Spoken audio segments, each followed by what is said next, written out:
It's 10 o'clock, so I think we'll go ahead and get started.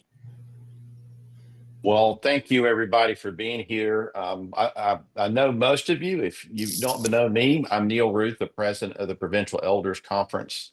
And I just want to thank you all for making time to connect for this important presentation.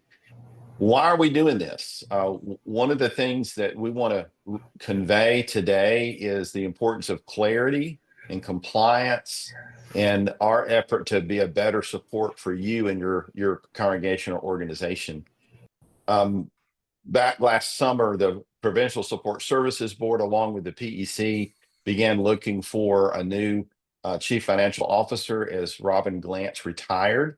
And our primary goal was to address creating a new system that would work much better for the province and for our various churches and agencies, something that's been overdue for a long, long time. So that led to hiring Renee, and you'll hear from Renee in just a moment, and these new procedures that you've experienced. So the point of doing all that change was to bring about the systems we needed to streamline, to create ways to share financial information more smoothly.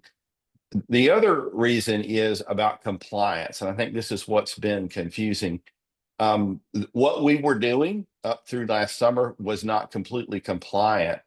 And with new things that came out from this at the state level, at least in North Carolina, and at the federal level, raised that bar even higher. We were completely out of compliance in how we track things, particularly with payroll. You're going to hear about some of that today. And so that was the impetus for some of this change, is to get to a better level of compliance. We don't want your church or your organization or your preschool to get in trouble because you're not in compliance with how payroll has to be done now. And we want to do that as smoothly and as simply with as least disruption as possible. But I know, and you know, all change is disruptive. The third reason is to provide better support. The PEC and the PSSB sought Renee as our new CFO to help build the system we've needed for a long time. So it'd be easier for congregations and agencies working through QuickBooks. So it'd also be easier to connect and share information between groups within the province and between our financial office and our financial vendors. So I want to thank you for your attention. And at this point, I'm going to turn it over to Renee. Hi, everyone. I'm Renee Honey, your new CFO, and I want to tell everyone about some of the changes for the payroll that we have. We have lots and lots of changes, and I want to thank you, each and every one of you, for your grace and your patience for everything that we're making. Sorry, I'm getting emotional. Anytime you break something, I feel like we've broken a lot of systems or systems that were there. And anytime you do that, you have to put it back together again. So in the effort of putting it back together again, there's been lots of bumps, and I want to thank you all for your patience and your grace. Moving on to what's happening with this new payroll system. We have a new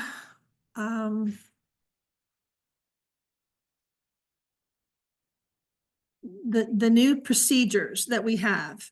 Now, what we've had before is you all would send in your quote unquote voucher, and that seemed to be what was considered an invoice. However, with our new accounting system, we have an invoicing system.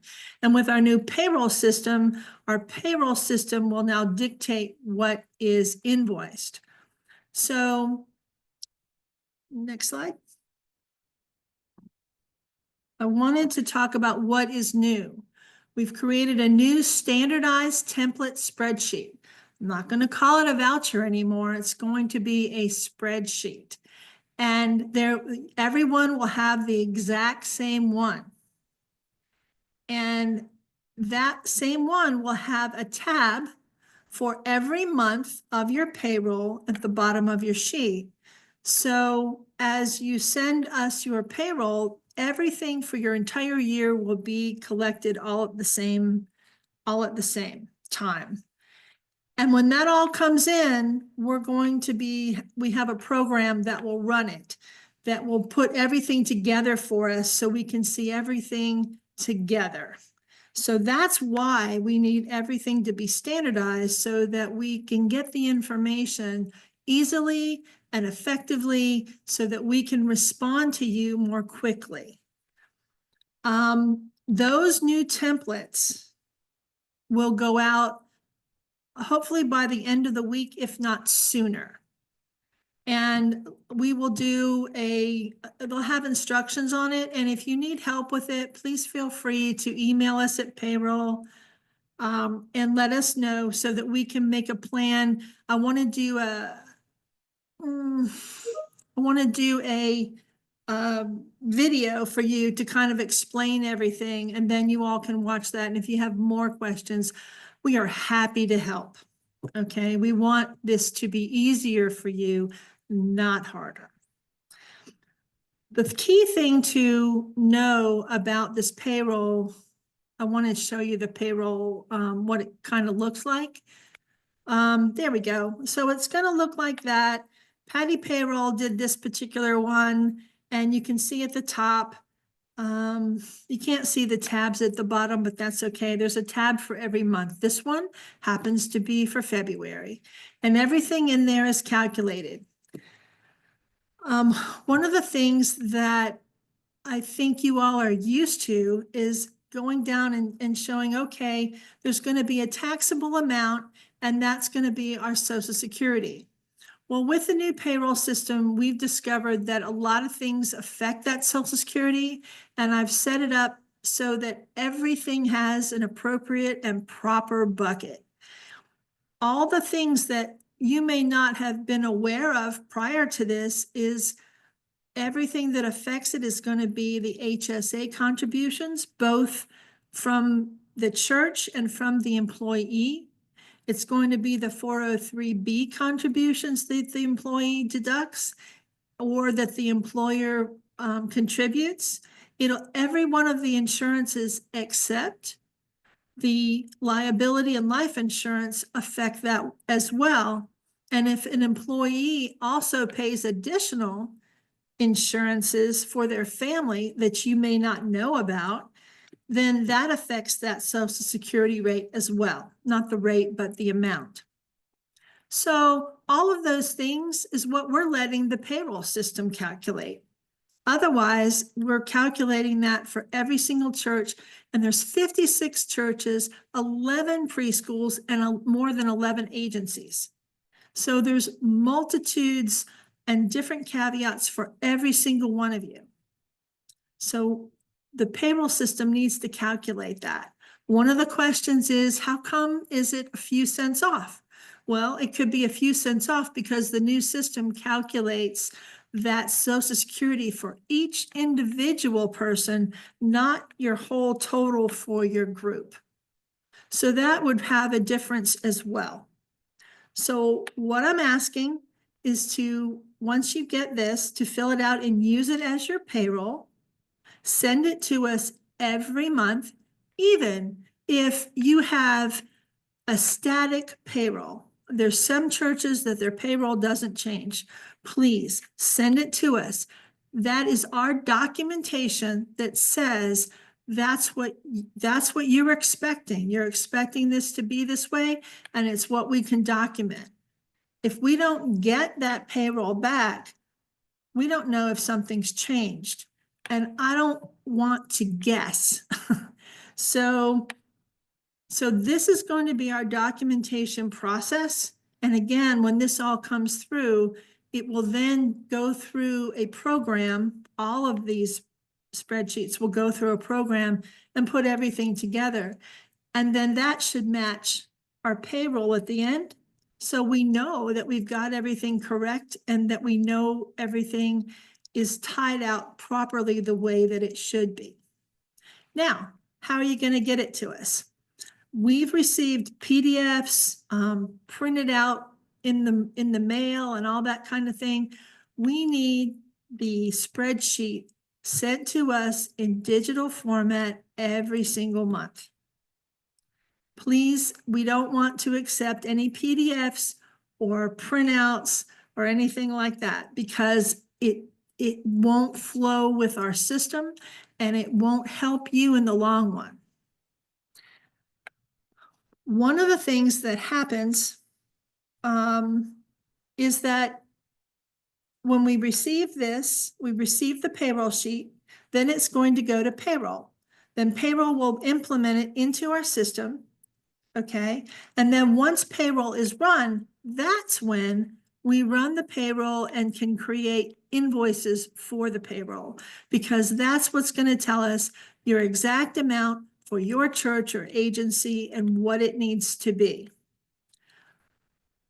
Then we'll turn around, invoice you. And I know that there's many churches, and I got an email this morning that said, when am I going to get my invoice? Because I need to get you my check so you have it before everything else is before payroll. Well, I'm shifting that a little bit. And so what we would like to do is, well, what we can do is only invoice from our payroll system so that we get it right. So you can continue to send us your checks, but I would like to ask you to think about ACHing us the money or enrolling in our program where we actually pull the money from your account on payroll day. Now, I know that some of that was set up before. That system got broken and it wasn't necessarily solidified and have the things that it wasn't exactly put together in a complete manner. Let me put it that way. So this will be put together in a very complete manner. Anyone who signs up for it will be in a group. That group will have their funds pulled from their system, just like we do. We have our funds pulled via ACH and wire before we run our payroll. So, well, we run the payroll, then they pull the funds, which is what happened last month. So given that, we ask that you all consider to be part of that. Then it's much easier for us to say church A through Z, everyone is there. We can then put everybody in there and pull the funds and then send you the invoice as paid and then send you the reports out of our payroll system that support the invoice and what was pulled from your account. If there are churches that do not want to do that and still want to send checks, then I don't want to upset that apple cart. But I do strongly suggest that everybody consider doing that. Let's see. I do ask that the payroll is sent to us every month by the 21st of the month.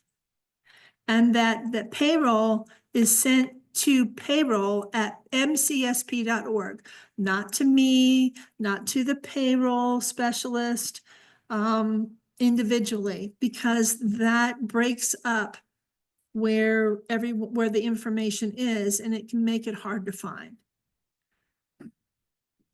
Just want to say late submissions may result in a processing delay. So please keep that in mind. I want to get everybody paid on time. Okay, moving on. Oh, I think I kind of already went over this part of it, but basically,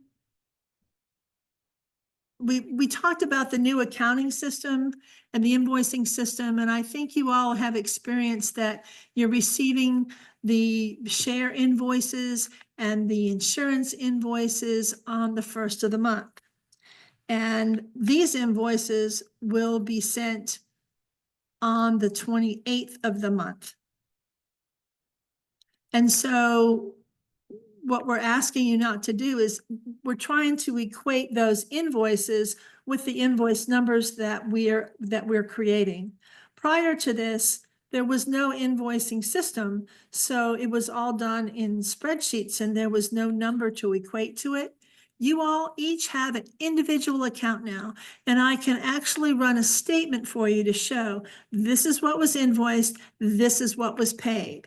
And we're working on reconciling that for all the churches right now, and we're getting very close for having everything reconciled for 2024.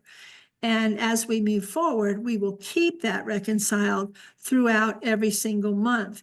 So we just need to do that part of it. One thing that would really help us is if some churches have already done this, but if you were to send us everything that you paid to the PEC and to the provincial office for 2024 and the beginning of, we have everything for 25, but all of 2024, especially in the earlier months, because it's very hard to find some of it sometimes, and we want to make sure that we have all of your payments and that they're applied in the correct manner. Okay, moving on.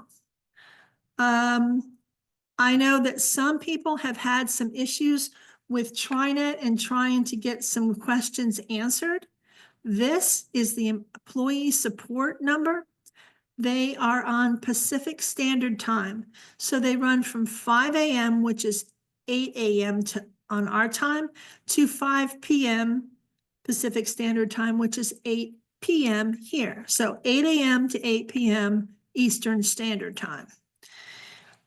The employee support can help you with some of your tax questions and how to get into the system, how to pull certain reports that you need out of your system, or if you're having trouble logging in. Okay, I've got a lot of questions about your W-4s and how they've been filled out and what you need to do to change them. This is the phone number to call to get that help.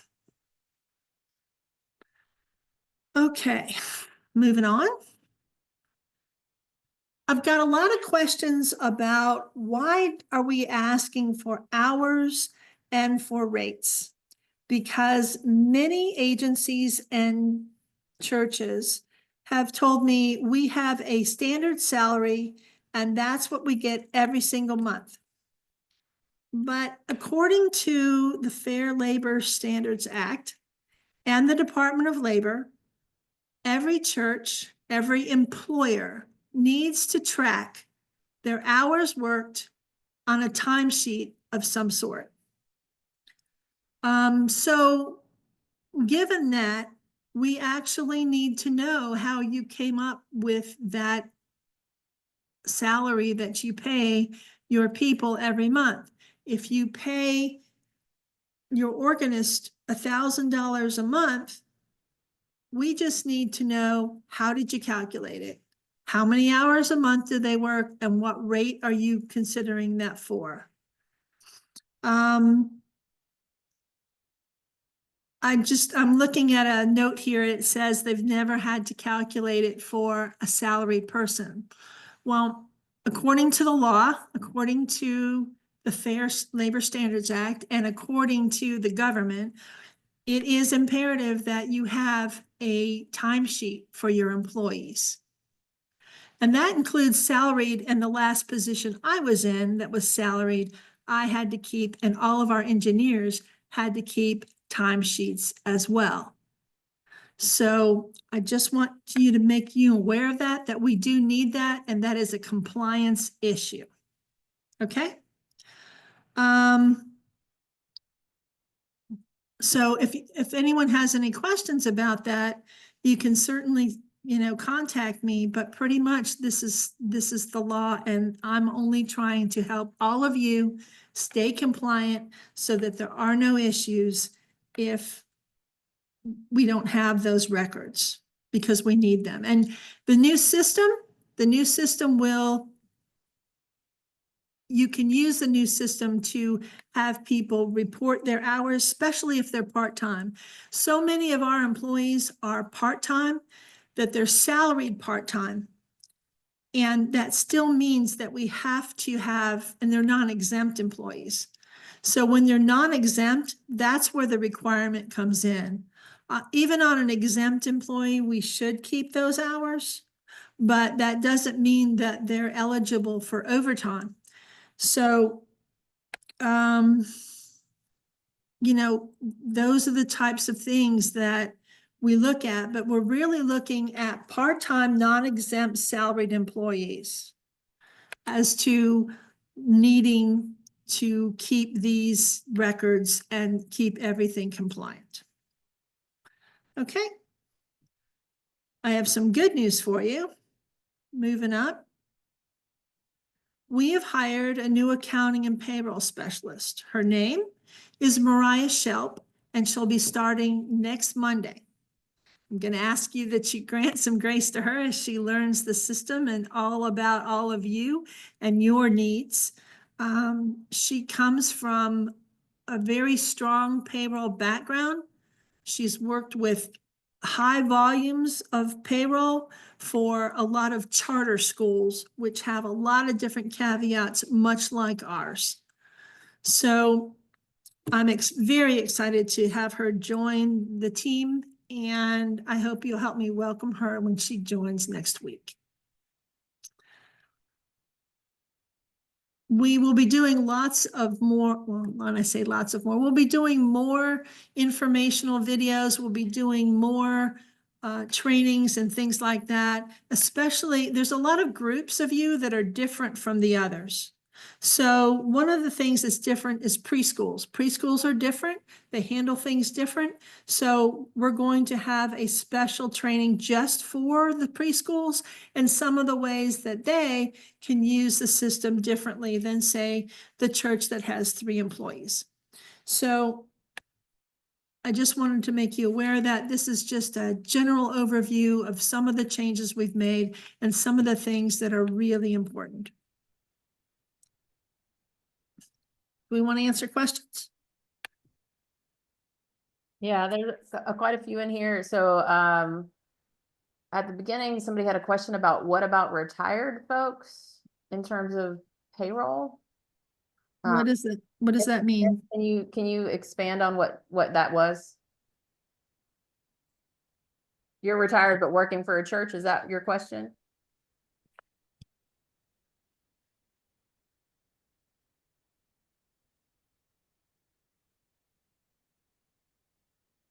Yes and no. I'm asking for me and for Brad. We wondered why we got the invitation. Sorry for my voice being low today. It's just a hazard. Yeah, But when you retire and just get a pension, this really doesn't apply to us in any way. But I'm working part-time at Mizpah, so it's very odd to have a pension and then get a salary. And like I said in my other questions, when you're working on a sermon idea and it pops in your head at 5:30 in the morning, whoa, okay, I'll check that out. I'm just kind of wondering how you actually make that happen, but go ahead and answer. Well, I think the PEC was trying its absolute best to communicate with everybody in the province and didn't want to leave anybody out.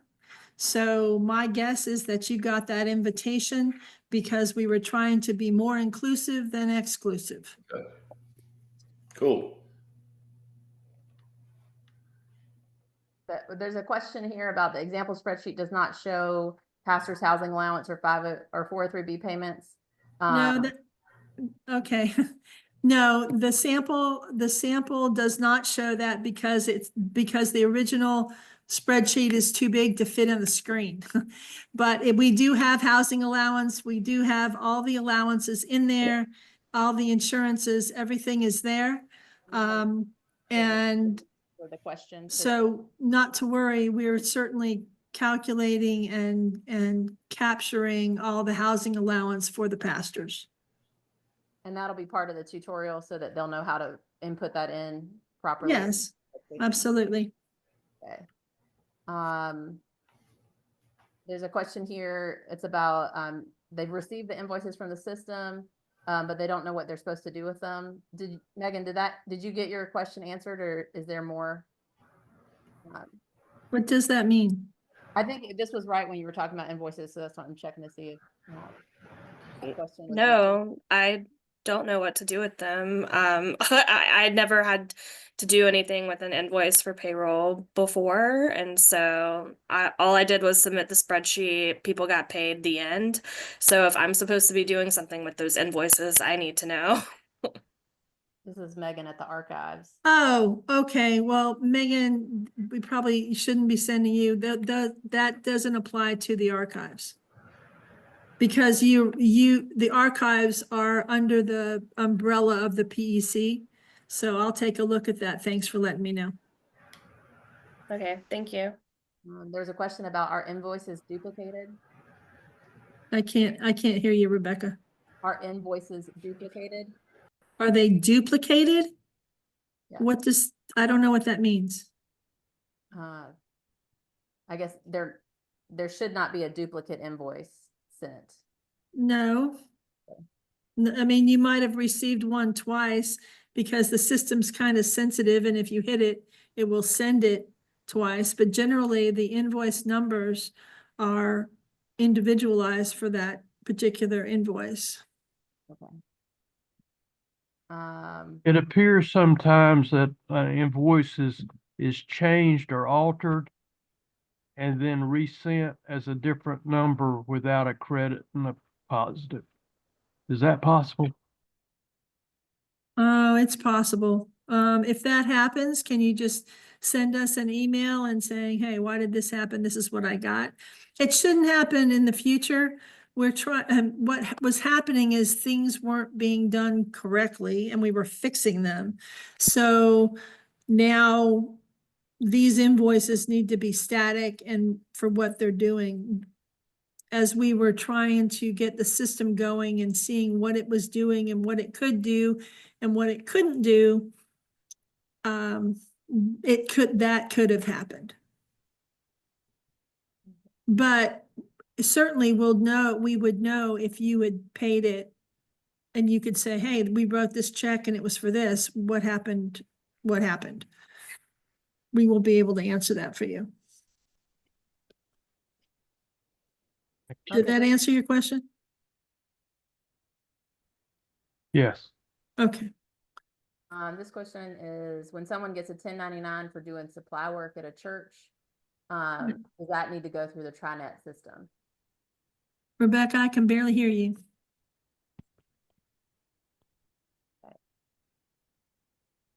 I'll fix my mic. It's just, does somebody working supply need to go through the individual church, do TriNet, like if they're doing supply preaching? I don't think I understand.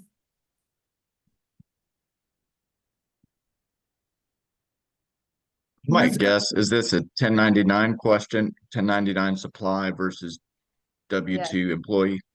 Yes. Well, we could do a 1099 and do them, but typically the church would do that. Right now, we're not set up to do 1099s for vendors or suppliers. So then no, it doesn't need to go through TriNet. No.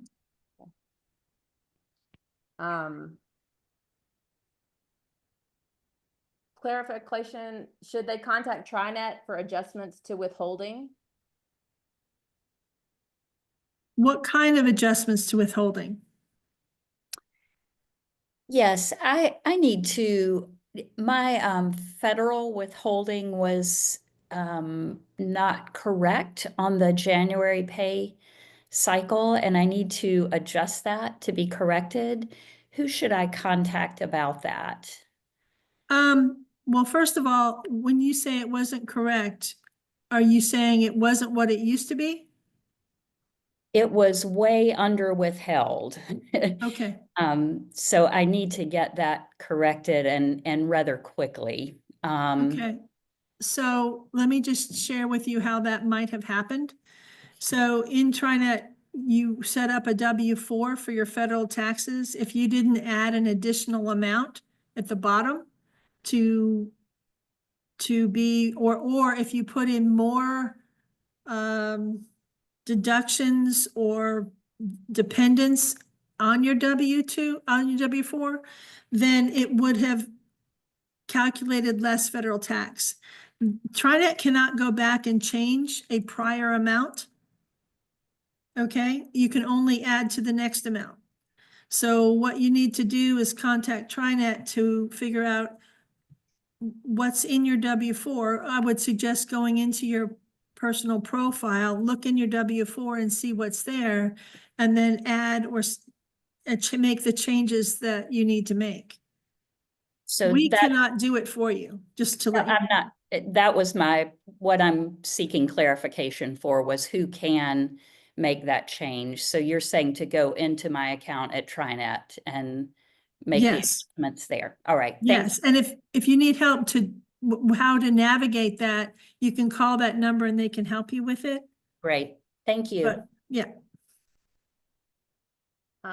Question, are we supposed to report hours every month yes. and report to you? Well, you have an option. When you, well, let me go back and rephrase that. So are you supposed to report hours every month? Are you saying that because your church pays a salary to all of your part-time employees? If that's the case, then you have to have those records, and we'll probably do some sort of audit or something, at least by the end of the year, but you need to have that. But my suggestion is do it every month because, you know, it's easier to know what hours people used during the month than it is to go back and have to recreate a year. Everybody should be recording their hours so they know. Now, I know there's a question also on pastors and whether they need to record their hours. And my response to that is, it's a good idea, but because of the way the IRS treats pastors, as an independent contractor, it's not overly necessary. But if you want to track to see when you get time off and when you need to do certain things that roll within the church, then my suggestion would be to track it. But it's not 100% necessary for pastors. Did I answer that correctly? Could Yeah, you? that just leads to a different question then. So then is my assumption that so each church then has an agreed upon hour, like hour amount per pastor, right? Mhm. Is that what you're saying? Um, So then there could be like differences between like so like full-time ministers could technically have different hours as stipulated by their church. That's possible. I will tell you that it's very important to let us know whether they're a part-time, three-quarter time, or full-time pastor, and I need to know what the hours are based on that. But doesn't that start to Because- become like a PEC like sort of thing? Like, because now we're starting to talk about like what our actual terms of our call are. You know, maybe we should do a pastor meeting so we can discuss that specifically and sort some of those questions out. Would that work for you? It does seem like we have different types of employees that have different, so Yes. that makes more sense in my mind to We have do. us. And I know that the pastors are very unique, and there's a lot of different caveats to pastors and how things are recorded for you all. So I would suggest we do a separate meeting, a separate video, and get some of your questions answered specific to the pastors. Could you give some details on what needs to be reported? Like if they're a 30-hour employee, do they just need to know they worked 30 hours a week? Does that need to be broken down by day and task? Like how detailed of a report of hours is necessary? Typically, it's broken down by day. But again, if you know that it's 30 hours for the week, then it's 30 hours for the week. As long as you have that and the employee signs off on that, then you're good. If you have that and the employee doesn't sign off on it, then there could be issues with it.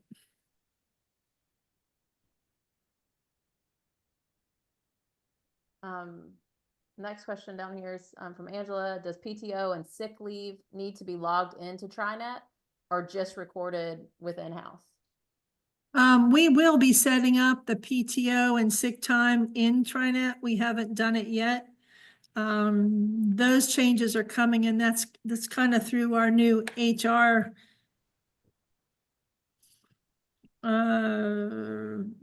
reverb, as we refurbish the HR system and how we record and do those types of things.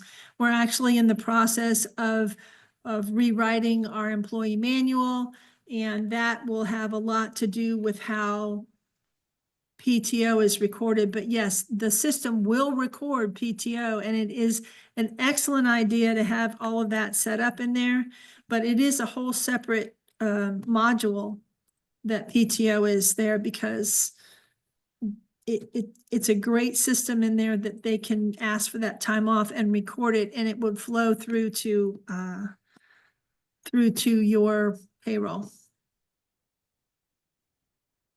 Okay. A couple of these questions are, I think, go back to that pastor's conversation. And so unless you want pastors that have asked these questions to talk about this now, I'll put those on the list for the future conversation. Okay. There's a question about everyone has to track hours, and you said it would be best if everybody tracked their hours. It is best. What if you have your weekly hours or total monthly hours vary? How does this spreadsheet reflect that? Say that one more time. What if your weekly hours or total monthly hours vary? How does the spreadsheet reflect that? Well, the spreadsheet doesn't reflect that. Your timesheet reflects that.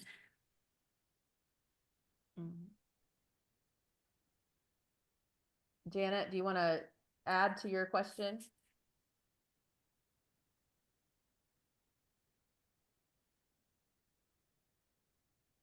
The payroll spreadsheet only captures the total number of hours for your salaried rate, or for whatever rate you have. But the timesheet section inside of TriNet will capture your daily hours. Daily and weekly. So that's what should be used, but you don't have to use it. You can use something else, but you'll have to provide that at some point that shows during the week, this is what we worked and this is what we signed off on. And I've been keeping a timesheet even though it wasn't required. For the last 20 years, I have them. But like 1 week I might work 50 hours and 1 week I might work 25. So when I look at that spreadsheet that you sent with the payroll, do I put that number in for how many was worked that week, or is that already situated? Like, is that where I put in what I worked over that course of that month? Yes, well, that is for the full, do you do the payroll for the church? I do. Okay, so yeah, that's where you would put that in. Okay. Keep in mind that if you work more than 40 hours in a week, and you're a part-time employee, you're due 1.5 times your rate. Yeah, So, well. so I'm just saying you might, I mean. Fall into the grandfather clause on that. No. Okay, I just didn't know if that payroll sheet comes already filled in, or just like what we do now, we put our hours in. So that was my question. The payroll sheet the payroll spreadsheet that you're going to get is going to be completely blank. Okay. It will have formulas in it, but you'll be putting in everything that all your hours, but it should be for the total for the month. But again, please do watch your hourly rates, because it does make a difference. And see, one of the reasons that is required to keep these hours is that the government wants to review and know that we're being paid, or we're paying our people more than minimum wage or more. If you pay someone $1,000 and they work 40 hours or 50 hours that week, that's below minimum wage and it's against the law. You see what I mean? Yes.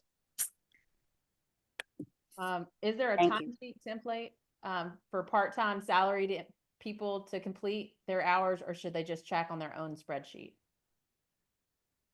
I apologize, Rebecca. I can barely hear you. So say it again. Do you have a timesheet template that they should use? It's in TriNet. Okay. So let me know if you want to use that and I will set that up for your church. It has to be set up. But other than that, you can find any kind of template for time hours, but I highly suggest using it out of TriNet. But if you use it, it's going to equate and roll into your payroll.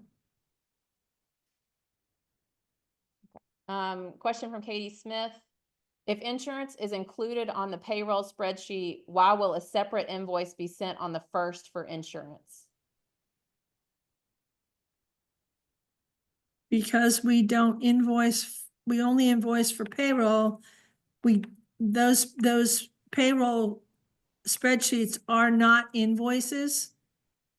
And we're issuing a new spreadsheet to everybody that is uniform and consistent. So it might not look like it did if you used one that I had sent out earlier. After running this first payroll, I saw how TriNet does everything. So it did change that spreadsheet somewhat. And so insurance and benefits are invoiced separately. They don't roll through payroll as far as being invoiced because they're static and they can be done every month. But payroll is not static, but for the most part, it's not static. So we have to run separate.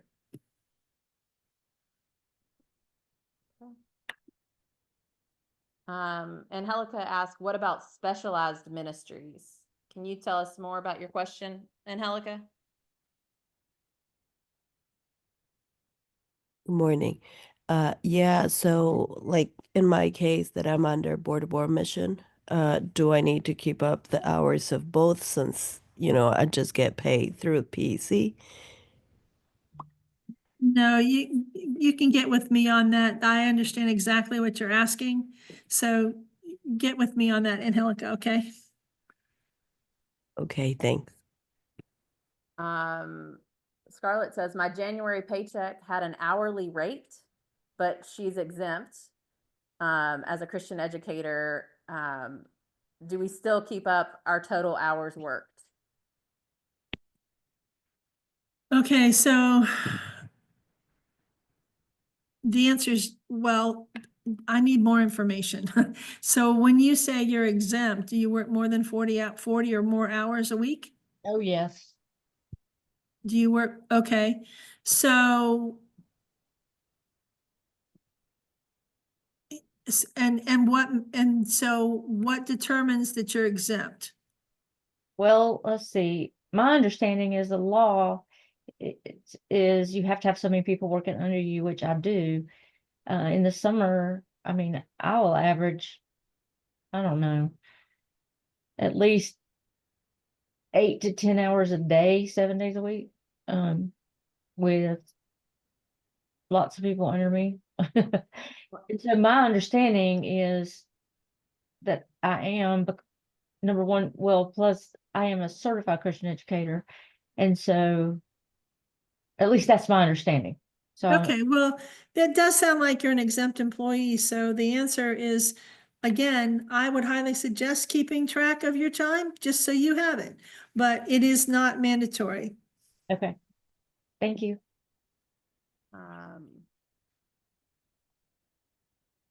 Can you please confirm what to do in the following example? A church has an organist that is not on payroll, but receives a stipend. Oh, okay. So how much is the stipend?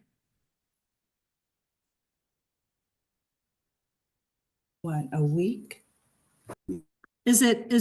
Well, typically if you have someone on that you're paying that isn't going through payroll, they need a 1099 at the end of the year. And that's a mandatory amount for any vendor that you have.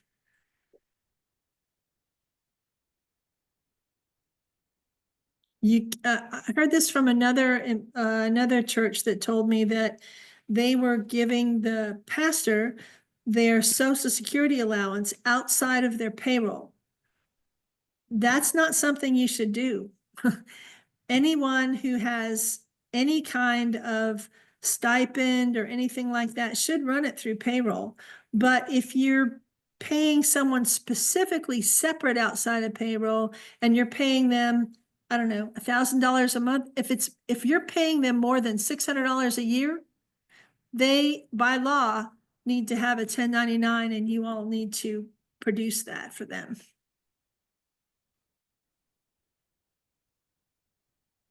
Does that answer your question?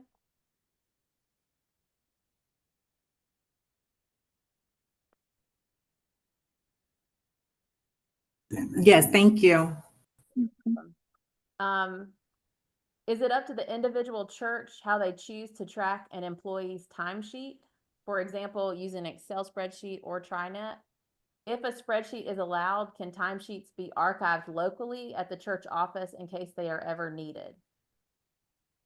The answer to that is yes, you can decide to track it. When you do that, your employee needs to sign off on it. You can't just track it. You need agreement between both parties.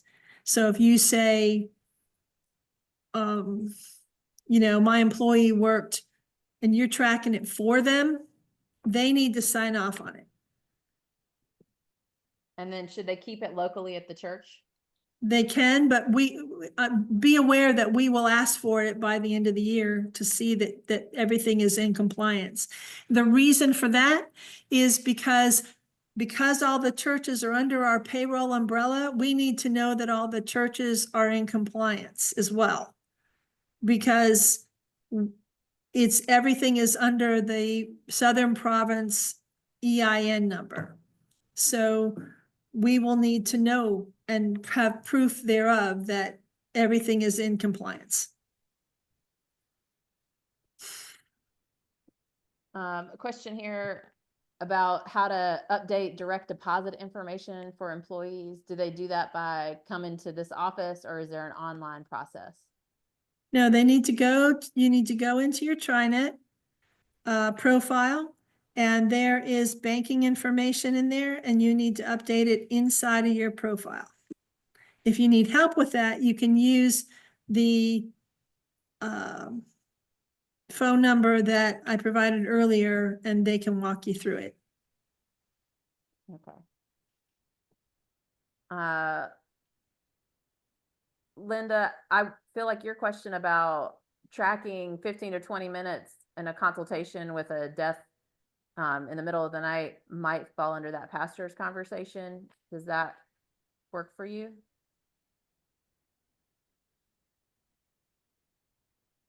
In terms of tracking hours?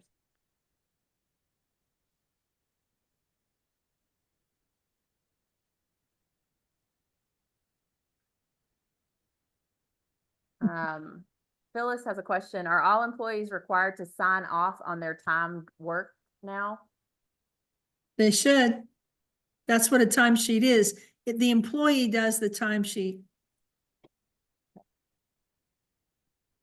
If someone's paid on a non-exempt salary and it's based on 32 hours per week, are there legal ramifications if they work more than those hours?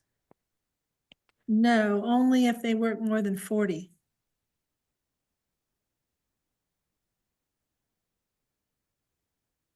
Joyce, the timesheet can be available through TriNet if you'd like to use that form.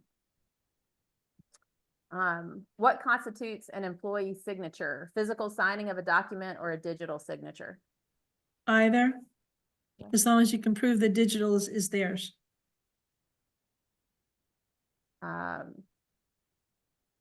Yes, Stephen, we're going to have you ask about a separate meeting about preschools.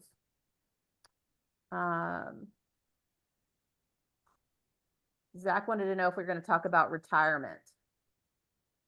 No. Or 3Ds, but that's a future, that's one of the things on the list for future informational videos, correct? Yeah. Is the mobile app for TriNet provided? You can download that through the App Store. Okay. It's under Zenefits. Okay. This one says, I don't have all my employees under my team in TriNet. Am I supposed to work on getting those employees, or will that be done for me? That will be done for you.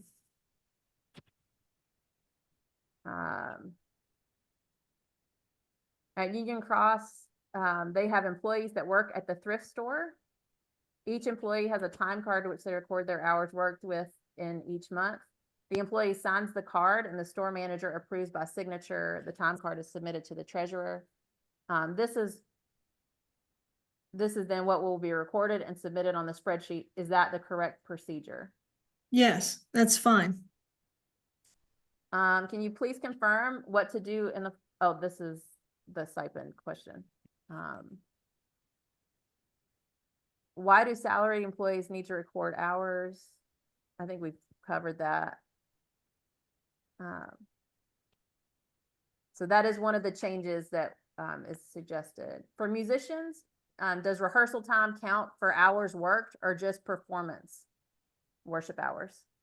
That's between you and the church. I mean, rehearsal, I would think would, but I don't know too much about that personally. I might do some research on it, but I would believe that rehearsals would count. Another question about the timesheet. They should turn the timesheet into the treasurer. They should turn the timesheet into the treasurer ahead of the payroll spreadsheet being turned in.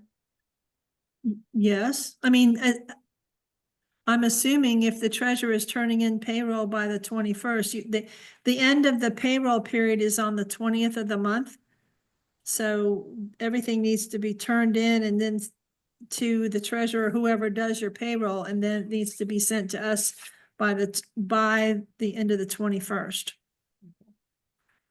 This is a question. If we haven't been tracking hours, can we just start now, or do we need to go back to the beginning of January to estimate?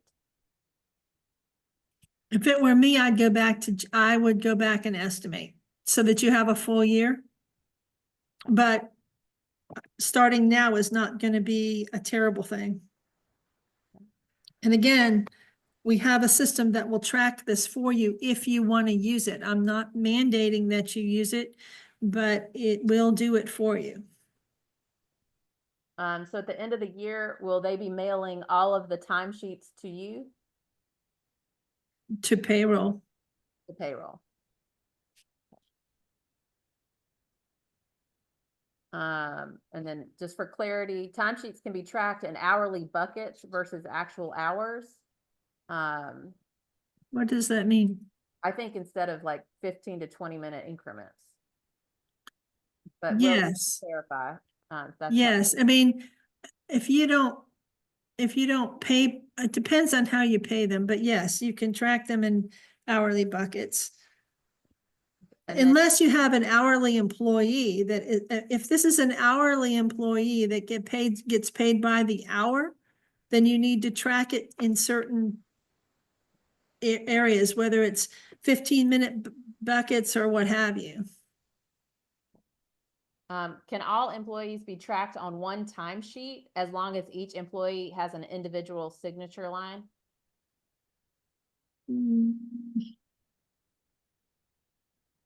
I don't know about that because I guess it's possible. I'm not sure how that would work. You would show everyone else's hours, so. Renee? Renee, it's Will Crisco. Can you hear me? Hi, Will. Yes, I can. That's my question. Because this is all new I for should have us. known that was yours. Yep, you know me. I like my details. Yes, you do. The reason I'm asking that question is we're going to have to create this, which is fine. But what I was thinking about is, and of course I got to talk to the employees and the trustees to get buy-in for whatever we do to meet the requirement. But what I was thinking, one thought I had was doing an Excel spreadsheet by month with an employee sign, signature line, which I think meets your requirement as I understand it through the presentation today. But that way I could get, because I mean, we only have 4 people, not because the pastor would be separate in his own, situation. So we only have the 4 employees. So if I have weekly, hourly buckets and they sign for every week, I was just trying to get it to one sheet of paper if possible. But I could do 1 employee per sheet and just keep that. Just trying to figure the best way to do it to meet the requirement. I would do 1 employee per sheet and have them sign off on it every week, and that's what I would suggest. Can I do it by the month, like have each employee with their own time sheet and they sign it for each week? Yeah. That way I'm trying to figure out a way I can do it and make it easy with Excel if possible. Absolutely. I have some technology challenged staff members, and if I told them they have to do TriNet payroll, their head would probably pop off. It took everything to get them enrolled in TriNet as it was. So I think we're going to have to go with Excel. But anyway, that answers my question. So thank you. We got a little leeway there. All right. Yeah. All right. Thank you. You bet. Okay. Thanks, Will. One final question. At the thrift store, at the thrift store, employees record the number of hours worked per day, not the actual time frame. Is that okay? That's fine. And to clarify, if an employee is salaried, exempt, and earns a fixed salary each month, when hours are calculated, will that no longer be a fixed amount because compensation is based upon the annual salary divided by 12, not an hourly rate? Wait, let me take that apart. So when in the system, when you say that they're a full-time exempt employee, the system will then automatically assume that that person is on a 40-hour a week, and it divides it out, which is 2,080 hours for the year. And it divides it out by 12 for the month, which is 173.3333. And that's what it will separate out and pull for what the hourly rate is. Doesn't mean that's the actual rate. So, but the system does it automatically. I've been trying to find a way for it to be able to calculate on 32, 35, whatever it is that you all have for full time. But so far I haven't found a way to sort that out if they're full time. Does that answer your question, David?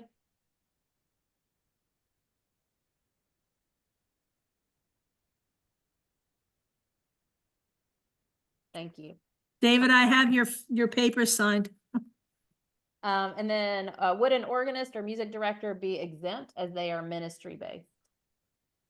Say it one more time. Would an organist or music director be an exempt position?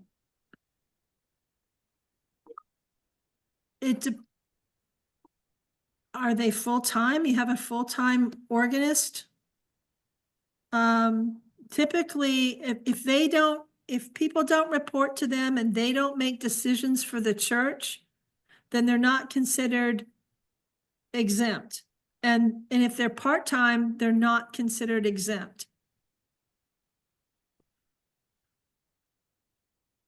Does that answer your question, Lee? Yes, thank you. Okay. Thank you so much for everybody that came in. Are there any more questions?